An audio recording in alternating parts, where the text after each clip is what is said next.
Welcome to our channel. Today we how to authenticate your business on Facebook with brand assets step by step clearly.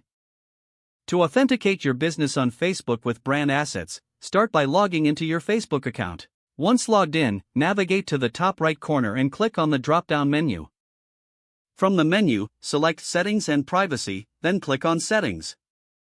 In the left sidebar, find and click on Business Settings. Under Business Assets, look for the Brand Safety section. Click on Brand Assets to access the brand verification options. To begin the authentication process, click on Get Started or Add Brand Assets. You will need to enter your brand details, including the official name and website URL. Make sure the information matches what is displayed on your branding materials, such as your website and social profiles. Next, upload any required documentation that proves your ownership of the brand.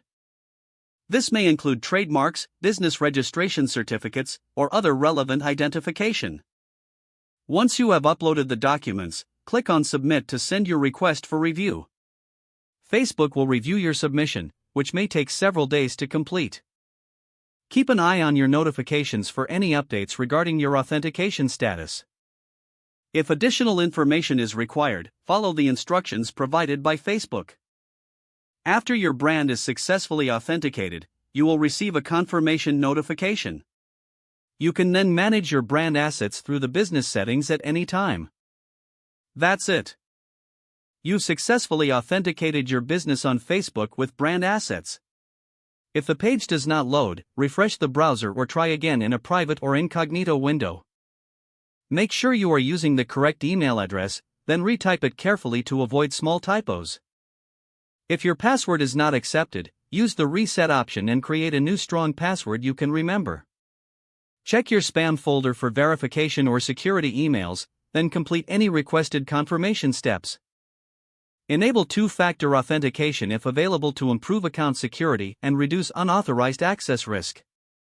After signing in, review your profile details so your contact information and settings are accurate and current. If you see an error message, note it down and try again after restarting your device and internet connection. Log out when you finish, especially on shared devices, to keep your account and payment information secure. If the page does not load, refresh the browser or try again in a private or incognito window. Make sure you are using the correct email address, then retype it carefully to avoid small typos. If your password is not accepted, use the reset option and create a new strong password you can remember. Check your spam folder for verification or security emails, then complete any requested confirmation steps. Don't forget to like this video and subscribe to our channel for more step-by-step tech guides.